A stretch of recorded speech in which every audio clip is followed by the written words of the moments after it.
Hello, everybody, and welcome to GitHub DevOps Duet LA edition.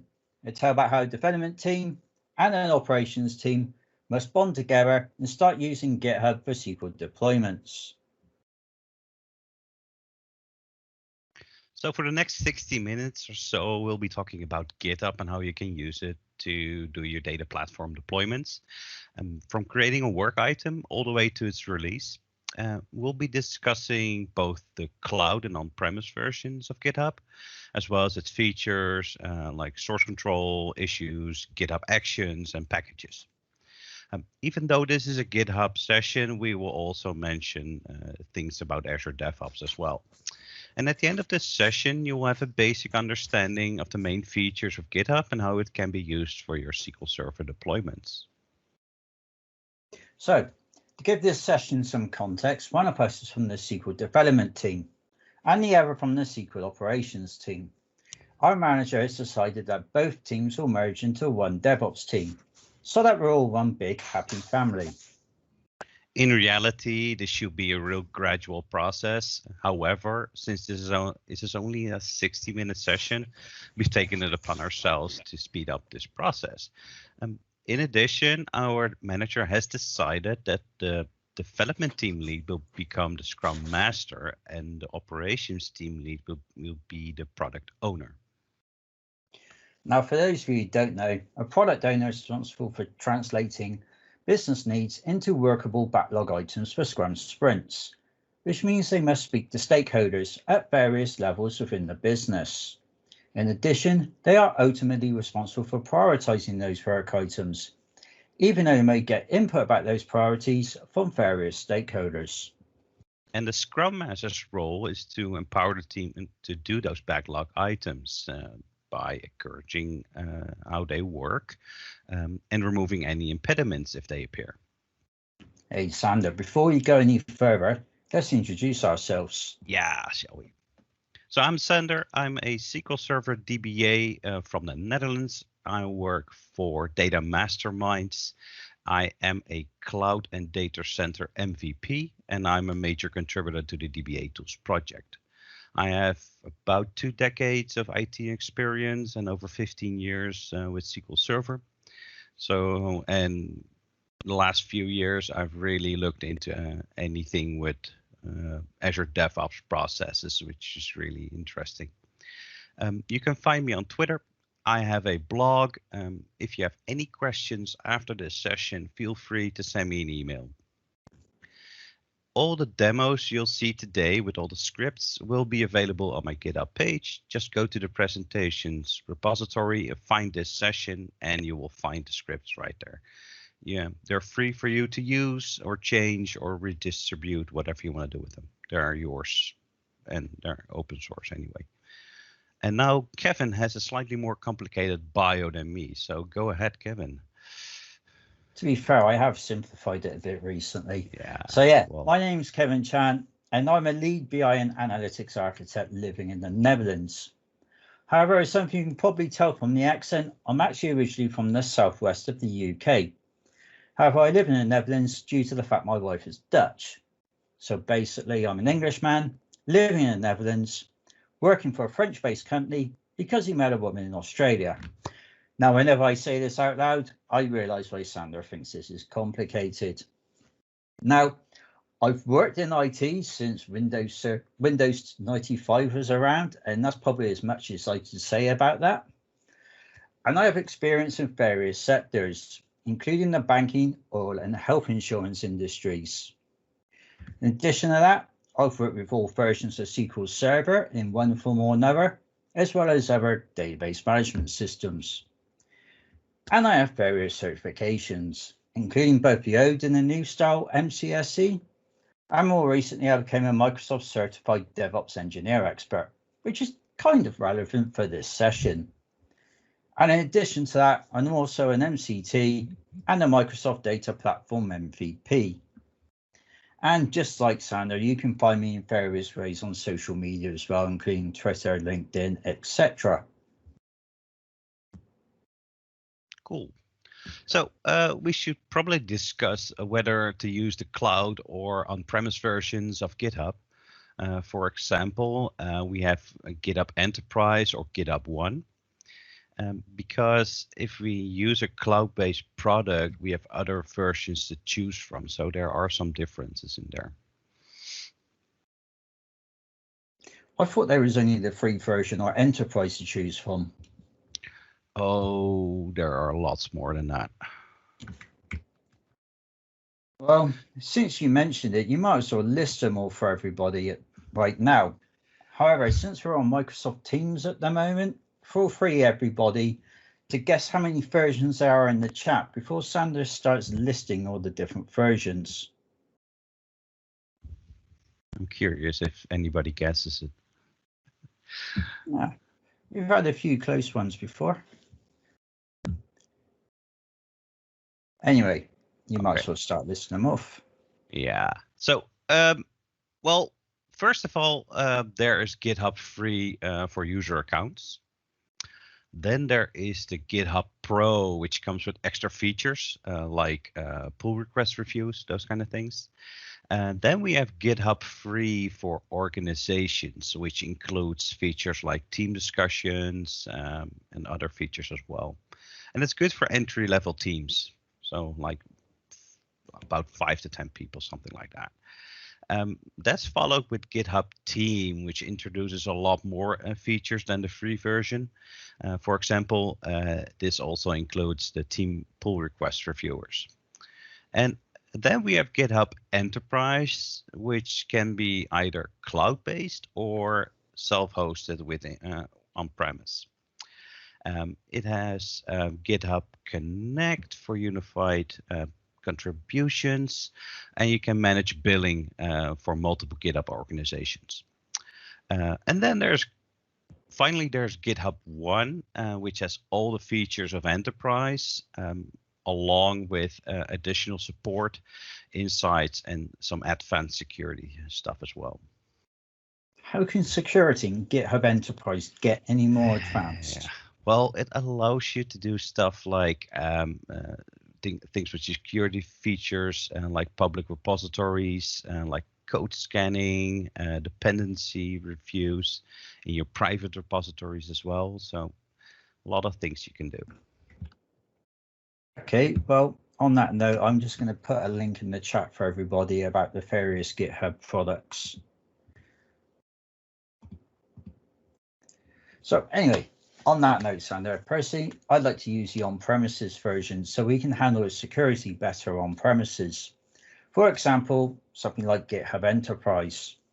However, the downside is that we'd probably have to build one or more servers with GitHub Enterprise installed for business continuity reasons.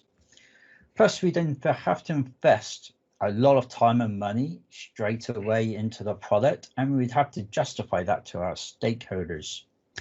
In addition, we'd have to maintain and patch those servers as well. But if we use GitHub in the cloud, we don't have to patch and maintain anything because it's all maintained behind the scenes for us.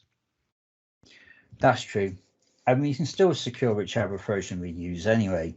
Besides, whichever we use, we still must consider security and compliance to keep our auditors happy. Luckily, GitHub is well structured and easy to manage.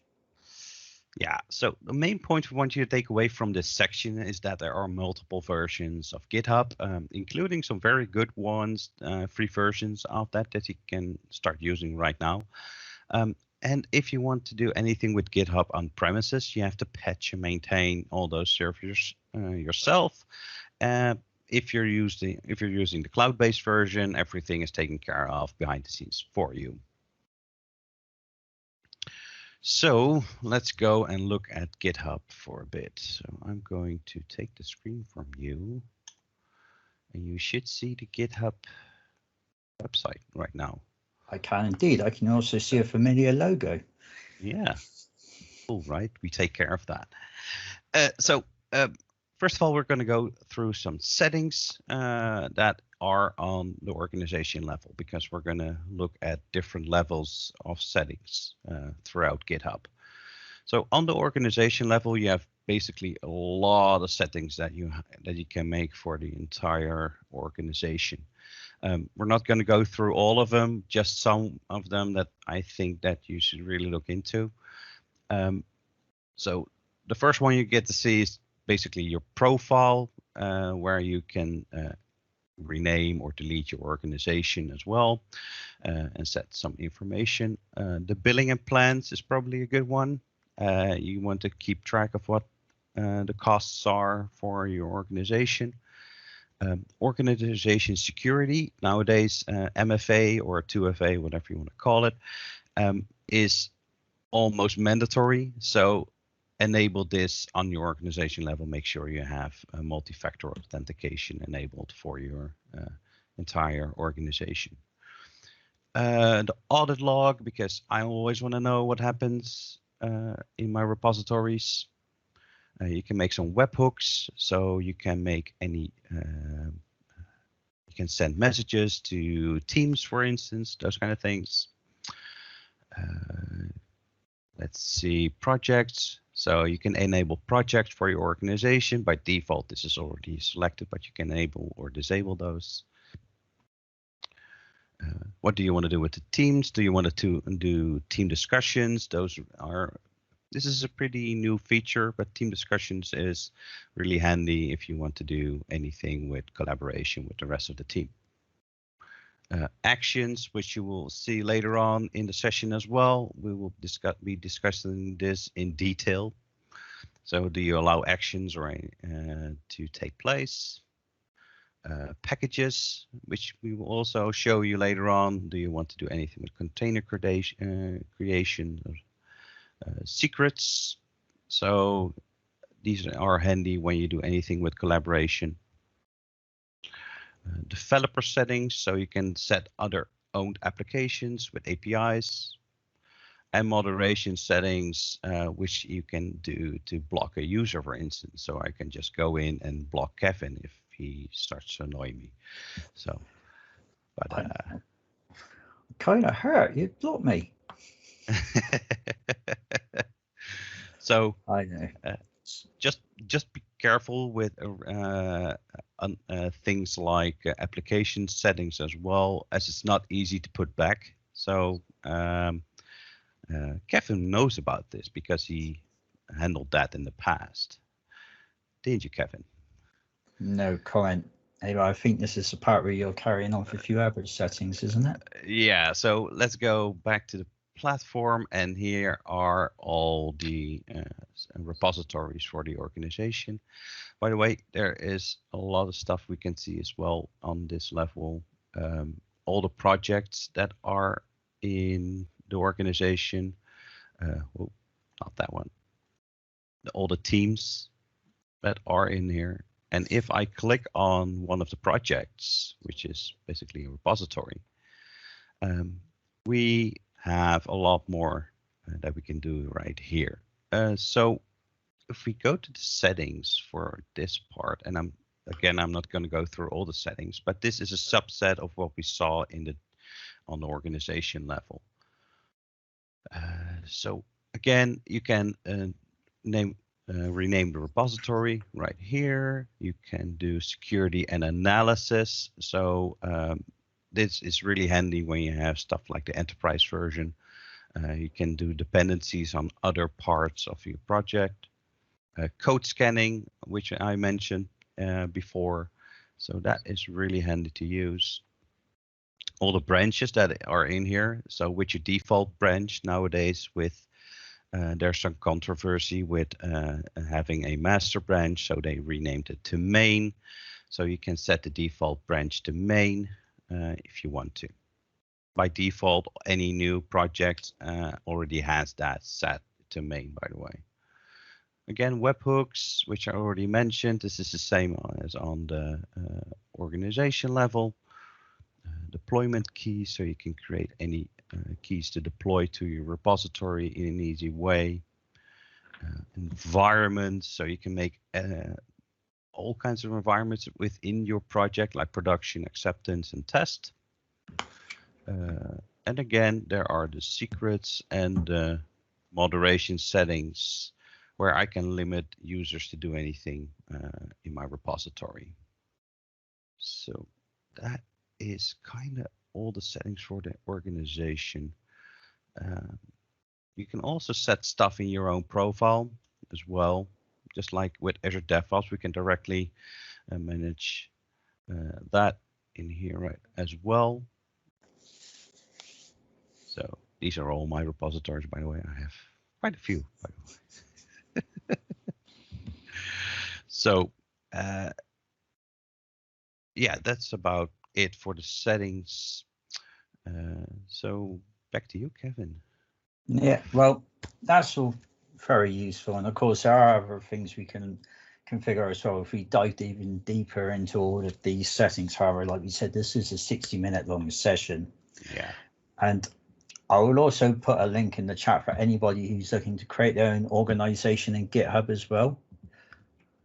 So, by the way, GitHub gives you a brief overview of your history when you go back to the organization. So if we go to the organization, you can actually see what's happening with all your projects. That's not available in Azure DevOps, is there, Kevin? No, but then again, I can link my Azure Active Directory users nice and easily. So the main thing we want you to take away from this section is that you can realize a lot of settings, either on the organization or on the project level, and even in your own profile. And you can, it depends, all the settings depend on the features and the version of GitHub that you're using. So this is a pro version that I'm using that has other features than the free version that you can just register for. So, and this even differs from public and private repositories as well.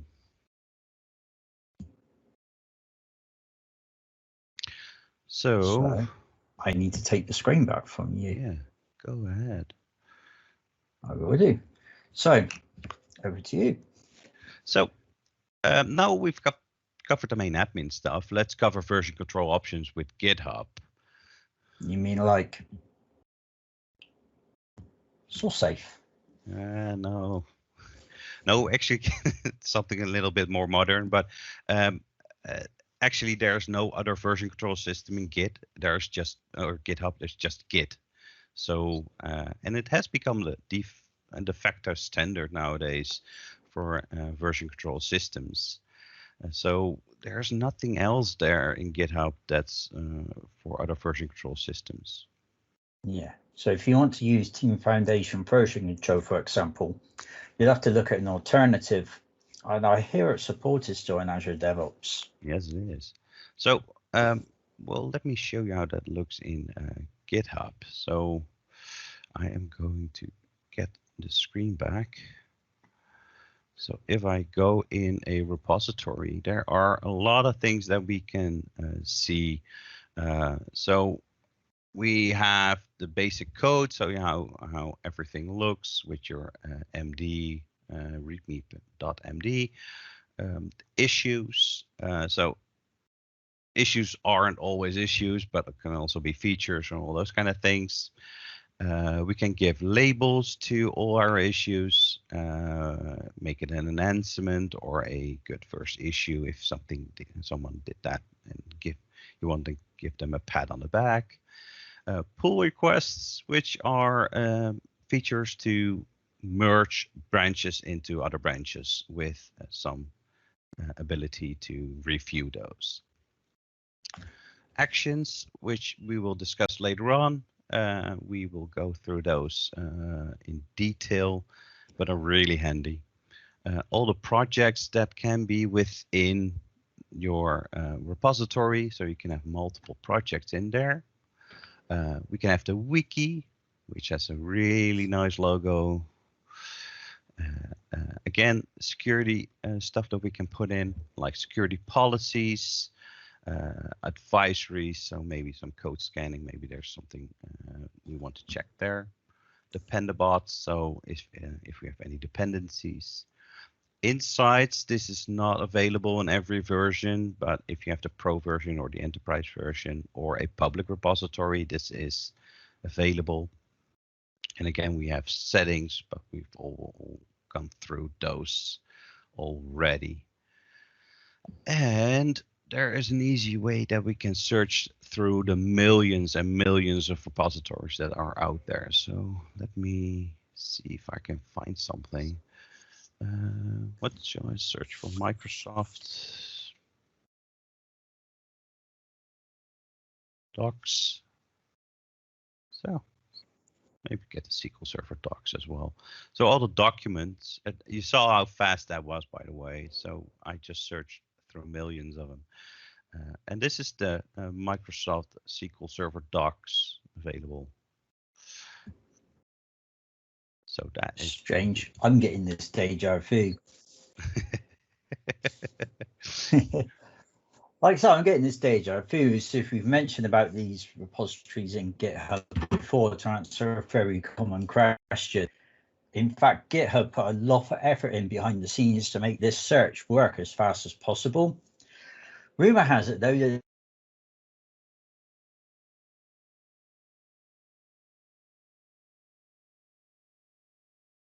branching strategies, because I hear that they are pretty important. Was it just me, or did you just have a hiccup? Yeah, it froze for about 5-10 seconds. Yeah.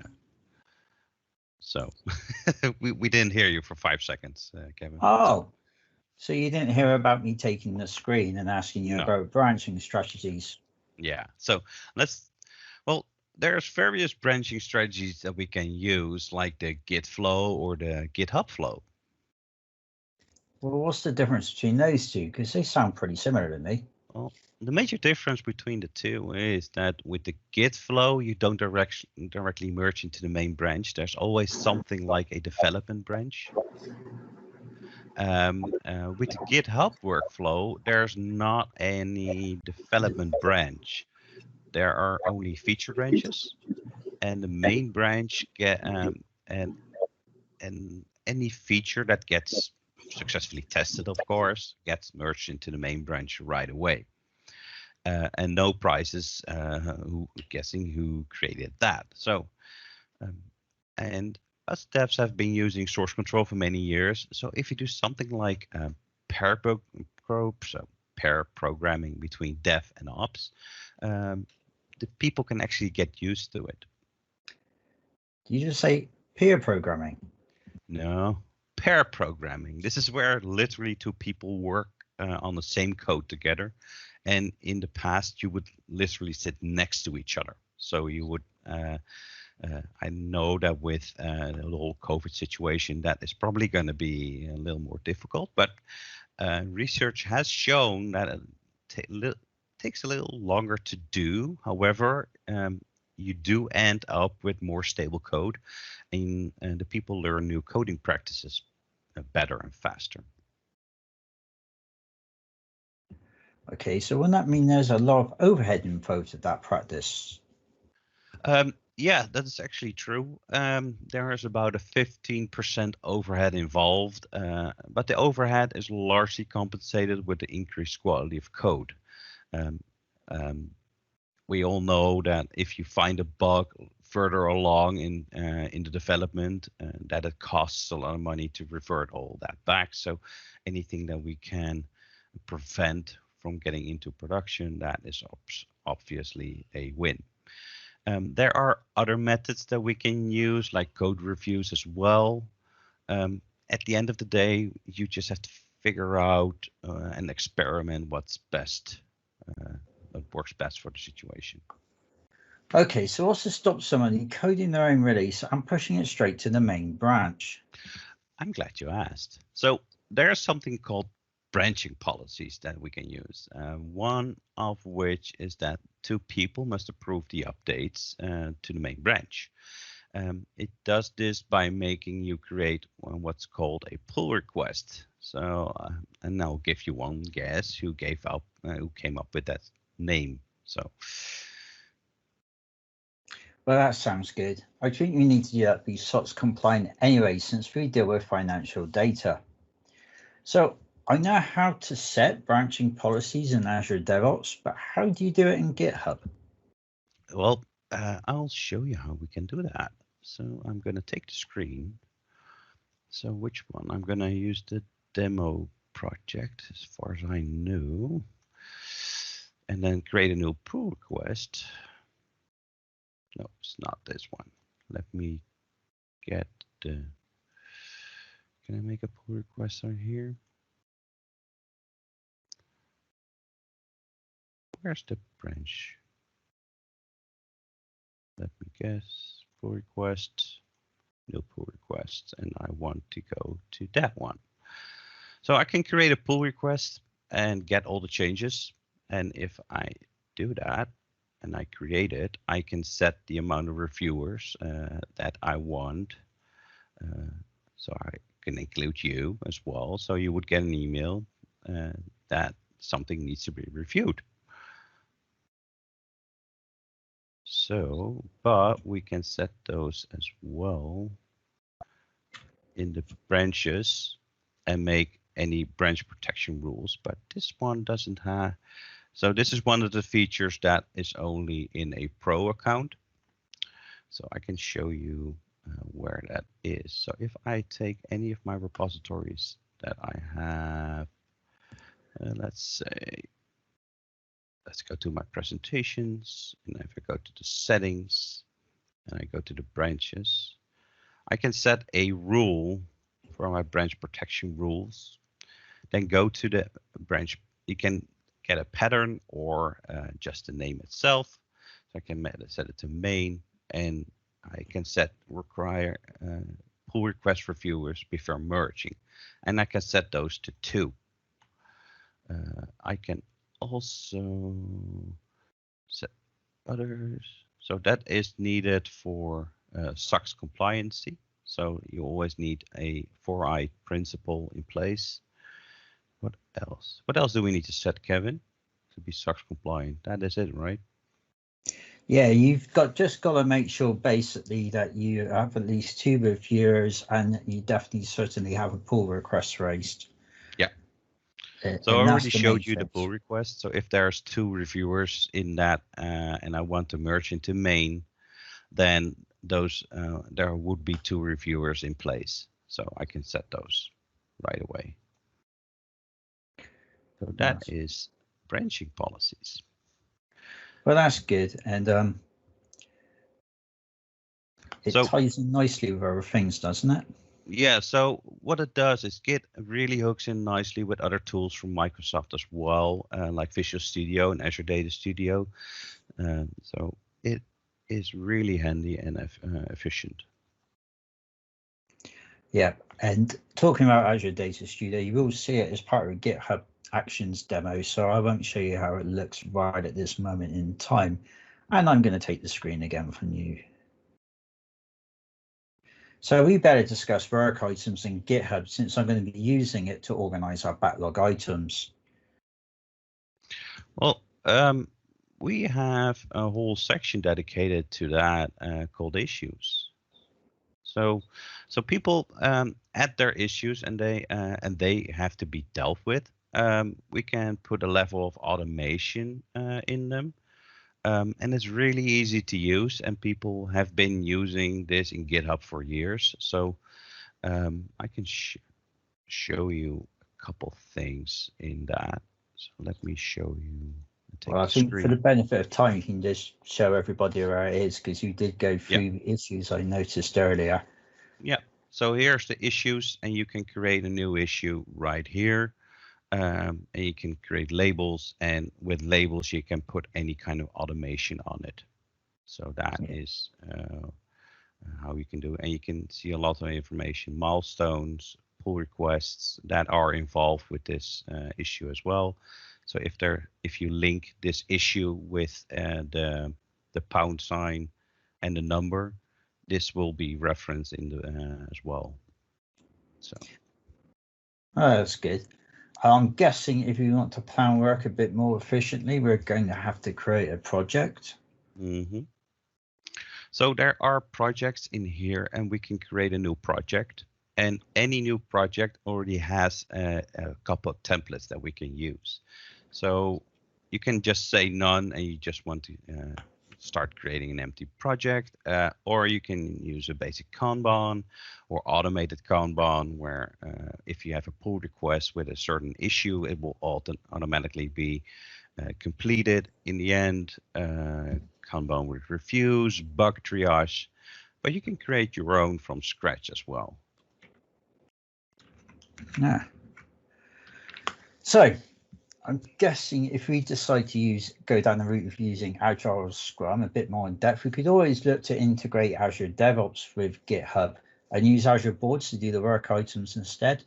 In fact, Sander, I can actually show you how to do that right now. Okay, show me. Right, let me just make sure I share the right screen with everyone. So here's Azure DevOps, and as you can see, I've connected our organization to an Azure DevOps project, and I had to do this using what's called a personal access token in GitHub. So based in GitHub, create a certain special code, and then use that code to connect to the organization. Once I did that, I was able to link to various backlog, link GitHub items to various backlog items in Azure DevOps. So let's minimize this. I'm just going to zoom in a bit more. So this is a standard backlog item in Azure DevOps. And if I scroll down, you can see that I've actually been able to link it to a commit that I've done to work on a particular issue in Azure DevOps. And I've also linked it to an issue as well. So if you want to use Azure Boards, which is one of the services in Azure DevOps, to get better handling on dealing with work items, you can still actually use your existing GitHub repositories with it. Cool. So, like I said, you do all that by creating a pat token if you're working with an organization. If you're working with a personal account, it's a lot easier to do. So let's discuss GitHub using Git and using support tags. Just like if you use something like Git from the command line, you can tag your any changes in your process. In addition, GitHub supports a concept called labels, which I demonstrated before for the issues, and we can automate anything with the objects which have certain labels. So quick question. Is quick question about the tags. Can you make them required tags? Make them required. No, it's literally the same as using the git tag command from the command line, basically. Yeah, but so as far as I'm aware, you can't make them mandatory in either GitHub or Azure DevOps. I can go and double check on that, but as far as I'm aware, it's not mandatory in any of the branch policies. Yeah, I haven't seen it anyway, and I would use labels instead. You can just assign labels to any issues, and that will be more efficient and easier to manage thing. So. Perhaps I missed that. What's the difference between labels and tags? So labels is the how GitHub uses, and you can give any tags like that is kind of how GitHub calls it. You can use so it's just a different name for it. Well, kind of. Basically, tags is Git native, basically, and you use tags in any Git command line that you use, as well as obviously a lot of the various services that host Git. Whereas labels is something that's pretty much specific, especially for within GitHub. Yeah. Thank you. I hope that helps. Anyway, over to you, Sander, because I think you want to cover GitHub Actions now. Yeah, so I mentioned a couple times before that we will be covering GitHub Actions in detail.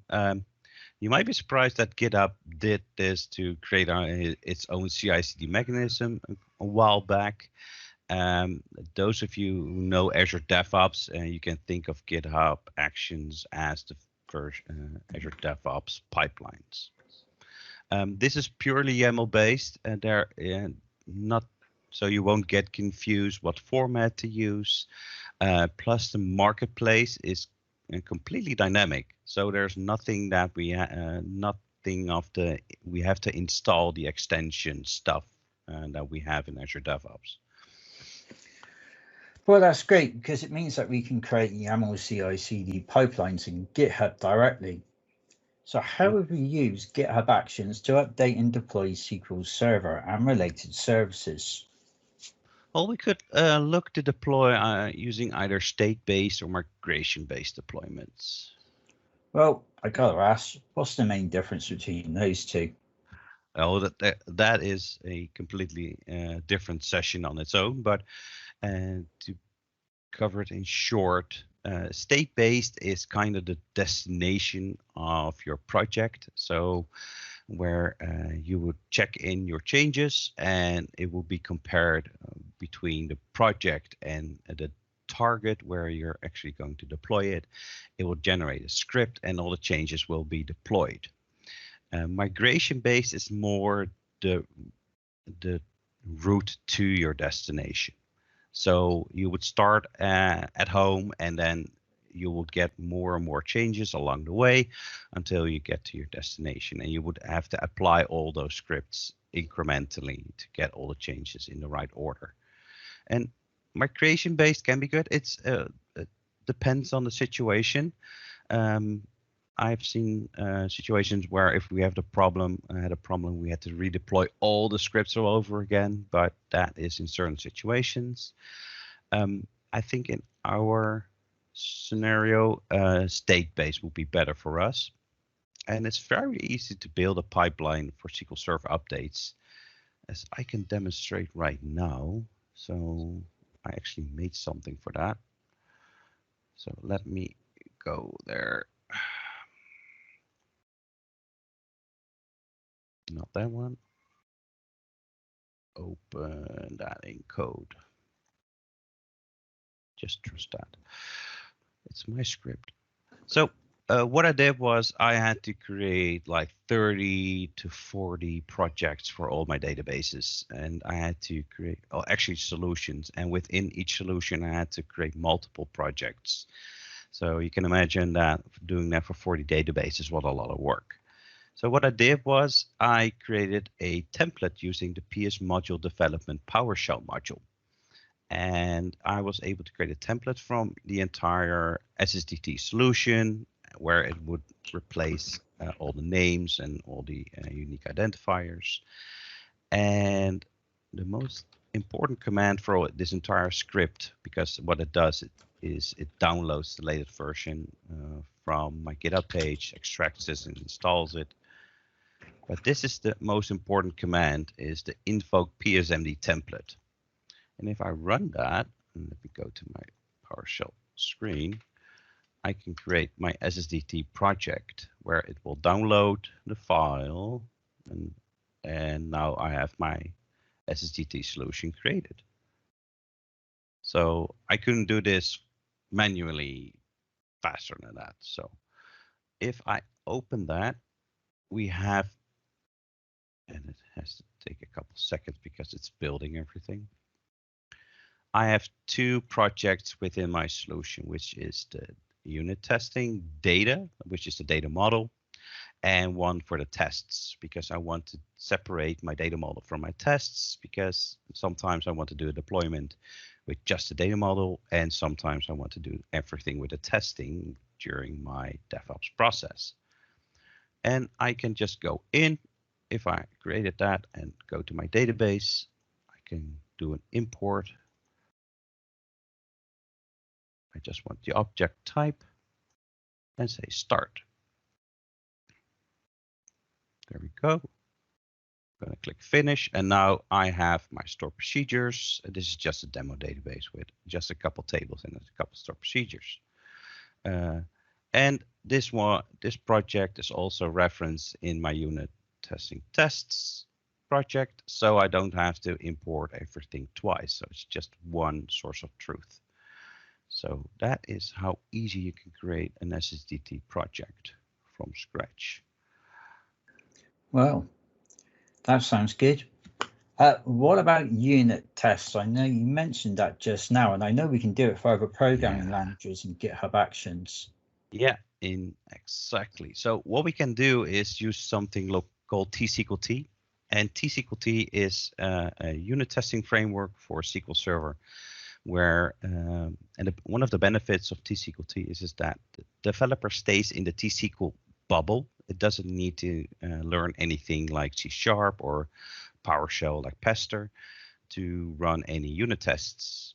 But if I want to create a lot of unit tests for my database, then I would have to include something like testing of all my objects are there. So like the tables, the store procedures, and all the functions. Does my store procedure have the correct parameters? Does my table have the correct columns? And does each column have the correct data type? All those kind of things. So what I did for that was I created the PES tSQLt test generator, which is a PowerShell module, which is available on the PS Gallery as well.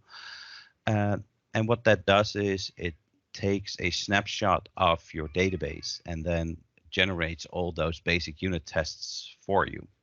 And if I run that, we can see in my unit testing tests, because my scripts will obviously run this right into the correct folder, is that it will generate like a bunch of tests for all my objects.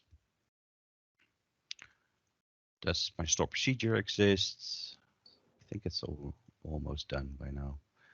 It's doing the table columns. Well, and then if we're done with that, we can just do an import of those existing items. Go into my test basic, do an import, and now everything is in source control.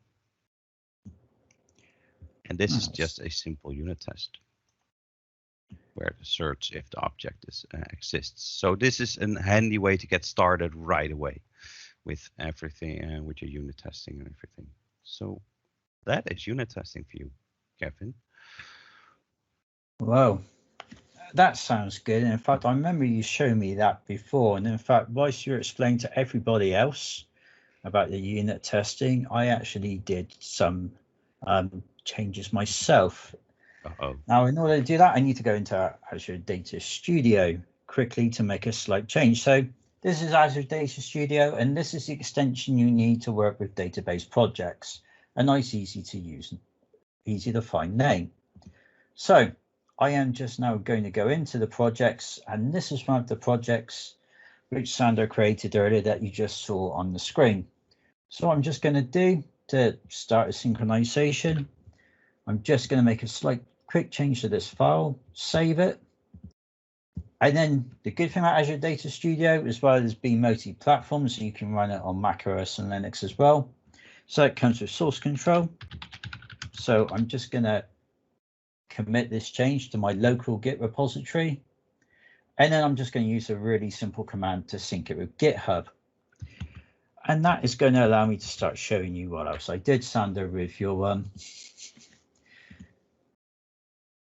generator. So as you can see here, and by the way, everybody, do not panic about the fact that the entire pipeline is very small here. I'm going to zoom in now. And this is actually one of the nice features that comes with GitHub Actions. It tries to show you the entire pipeline all at once, no matter how complex it is. However, you can zoom in and pan around. And I think this is a really nice feature.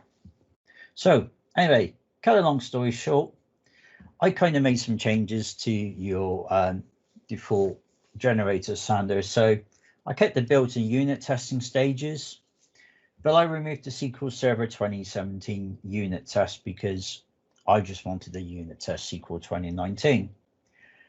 And I wanted to deploy it to 3 separate environments, which are integration, staging, and production. And these 3 separate environments are represented by 3 separate SQL Server instances that I have running in 3 separate Docker containers, which you can see here.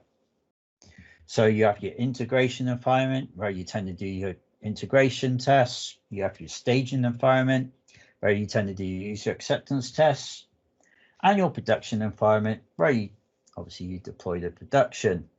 and that worked fine. So I thought, okay, well, that all works fine, and I can update SQL Server across those 3 instances. I wonder if I can sync it with an Azure DevOps repository as well. And I got that working as well. So I thought to myself, well, what about, can I actually take a copy of the repository behind the scenes and actually get it to create a separate DAT pack that's going to be able to be deployed to an Azure SQL database instead?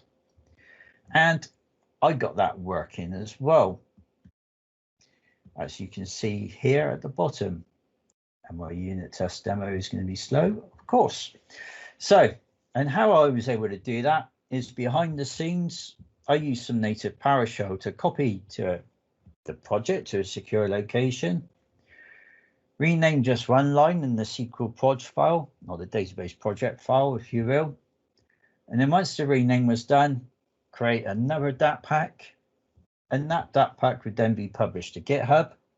And from there, after that certain stage, I could deploy it to Azure SQL database. And once I got that working, I thought, well, can I get it working for Azure Synapse Analytics dedicated SQL pool?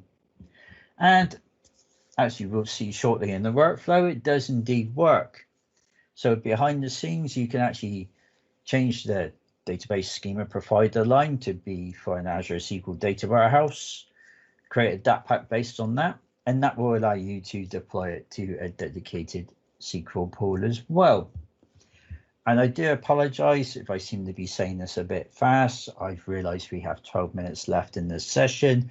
If anybody's got any questions about this afterwards, of course, feel free to reach out to me or Sander.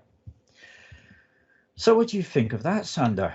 Well, that's all well and good, but what if you do want to do anything with approvals like you can do in Azure DevOps? That's actually a very good question. And I actually do have an approval stage here for a production environment. It's just not got here yet because obviously it's a live demo, so it's going to go slow. So what you would do, you would actually create an environment. And this is fairly new to GitHub. It's not been here for that long.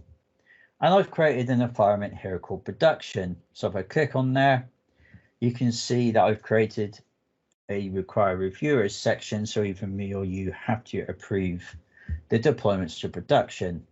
Nice. So the idea is that finally, once we get to this production stage, before it even starts, it's going to ask if me or you could review it. So you may hear one of our phones buzz shortly asking us to approve the request.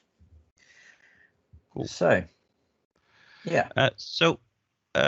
Just a reminder, you can use the SSDT deployment tool I showed you earlier with GitHub Actions as well. So before we go any further, I want to do a quick comparison between GitHub Actions and Azure Pipelines because, yeah, there are some differences in there. So in the meantime, when you were presenting, I opened these two these two YAML files.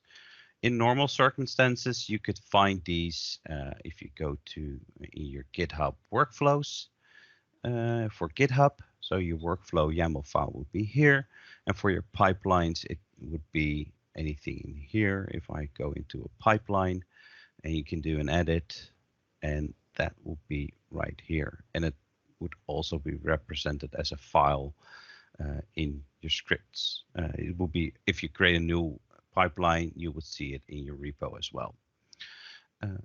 By the way, if you use my template, it already has the, let me show you where my project is.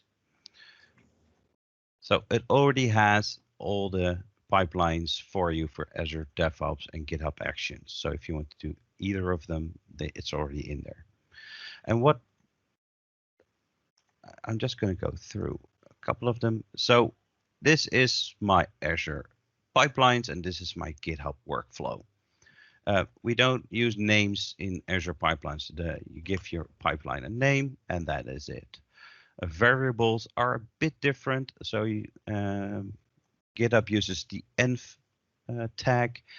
Basically, they're all environment variables. So this makes kind of sense. So either variables or for Azure Pipelines, or Env, where you get for the workflows. The trigger is different. So Azure Pipelines uses a trigger, and on the workflows you use an on. So on push, on pull request, and all those kind of things. So stages, we don't have stages. We have jobs in workflows. We don't use any pools, so any steps are just the names. So we don't use any specific jobs right here. So we have runs on Windows latest, by the way. Yeah, that is the same. So each has steps, so that is the same, fortunately. And yeah, that is about it. By the way, this pipeline that you see will build and test all your changes against a SQL Server 2017 and 2019 instance by default. So it spins up a Docker container for SQL 2017 and 2019. Yeah. So that is kind of the differences between. There's not a lot, but there are some differences between the YAML files. Back to you, Kevin. Oh, thanks for that, Sander. And I am going to take the screen again because there is 7 minutes left on time. So we are going to do the speedy version of the roundup. Yeah. Right. So, of course, there's not just SQL Server you can deploy to as well. There's other services like Kubernetes, various ones that you can deploy to. And just to bear that in mind. So, also, SQL Server, GitHub even obviously doesn't just to process all the build and release tasks that you do in GitHub Actions. You have to have these things called use a thing called a GitHub Runner, which Sander did mention in the code just now. So, Sander, I think maybe for various reasons, we may have to build our own GitHub runners internally to do all these tasks instead of using the ones hosted in the cloud for us. Maybe, but remember, not a lot of us are developers, and we don't want to build our own servers. So, plus we get to figure out what? I'm not even finished. What's that? Well, as you can see here, because I was very efficient, Microsoft actually provides guides on how to create images for these various runners in GitHub. So instead of using the runners that are hosted in the cloud, you can actually use these guides to create your own one instead if you want to. And in fact, you can use these guides for GitHub as well. So I think this is the part now where we're going to cover packages for the benefit of time. Mm-hmm. So you can upload packages into GitHub. It supports all kinds of packages like NuGet packages or Docker images. Rumor has it has been used to store PowerShell modules like DBA tools as well. Yeah, and also on a kind of related note, just a reminder that you are eligible to create your own GitHub account to test things on, including GitHub free for organizations if required. And that's a pretty good thing to do, especially if you want to share open source solutions like Kevin and I do, or if you want to test things without the fear of breaking anything in your company's GitHub organization. You can do the pull request for popular repositories as well. For example, you can help out with SQL Server documentation. You can just fork the repo, make any changes, and then make a pull request right into the original repository. In fact, there's a very popular session hosted by some of the Microsoft team at the moment to show just how you can actually do that as well. Yeah. So anyway, to be honest with you, Sander, there are other features I'm looking forward to the team using. For example, the wiki, like you were showing earlier with the fantastic image that's in there. If I go back to here. So, of course, you can actually just embed images as well. So this is the logo for today's event. That's just embedded from the website. Cool. And there's also other integration and tooling in GitHub as well. I say other, I mean a very, very large amount of that. So yeah. And also in addition to that, GitHub also has its own CLI, which got updated a couple of months back to include commands for GitHub Actions. So you can use it to do various amounts of things. Like, for example, you can view all of the different workflows that have run. You can view the details about a particular workflow from the command line.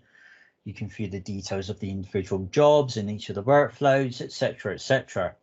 And you can even use it to download the certain artifacts from the different workflows as well, if you want to, or rerun a workflow again. nice. Remember, GitHub is so popular that even Microsoft uses this for their own repositories like SQL Server documentation and Azure Data Studio as well. So where shall we begin, Kevin? Well, I suggest we start by getting both teams together and explain to them what we're trying to achieve. So anyway, that's all we've got time for today, and we've got 2 minutes left. So if there are any questions, you have a couple minutes. You know, I keep forgetting to put the extra slide on after the questions. I put our contact details on there again. Just scroll back. Well, I can see thank you. It's not a question, but a praise for your session. Do you see at the end both products merge into one? No. I can see there's advantages from using certain features from both of the products for sure. Yeah. I mean, as we mentioned earlier, so I think Microsoft bought GitHub a while back. I think they are really developing a lot of new features faster than with Azure DevOps at the moment. But I still think that Azure DevOps for the whole project organization is still a little ahead of GitHub at the moment. I'm not seeing it merge anytime soon. So there's still a large audience for both products. And apologies ahead for kind of plugging a session that me and Sandra are actually about to start doing as well. We actually are doing a session of how to use various different services between both of the products. So basically certain things like Azure Boards, for example, in Azure DevOps, and of course the repositories in GitHub together, like we showed earlier, and also how to use other things like GitHub Actions as well. So we know exactly where you're coming from with that question. Got it. How is the products comparing to Bitbucket? Compared to which product? Bitbucket. So Bitbucket is kind of like GitHub, right? So it has the same kind of features. I haven't used Bitbucket a lot though, so but I guess it has mostly the same features as GitHub, maybe a little less, like the project organization. But that's just guessing. I haven't used Bitbucket that much. But it's the same as GitLab, though. They're both well-established products, and you'll find that, for example, if you look in Azure DevOps, you actually see the webhook integration natively for both of those in there. Mm-hmm. And then you can do a similar thing in GitHub as well. So obviously, with all of these products now, you tend to find that there's a way to integrate with the others. So you can integrate with Bitbucket and GitLab. That tongue twister there, repositories from a couple of other products like, for example, Azure DevOps. Kevin, Sander, thanks a lot for the session. Yeah. Thank you for having us, and we shall leave you to it. Thank you for spending your valuable time with us. You're welcome. Thank you. Have a good event. Bye-bye. Bye-bye.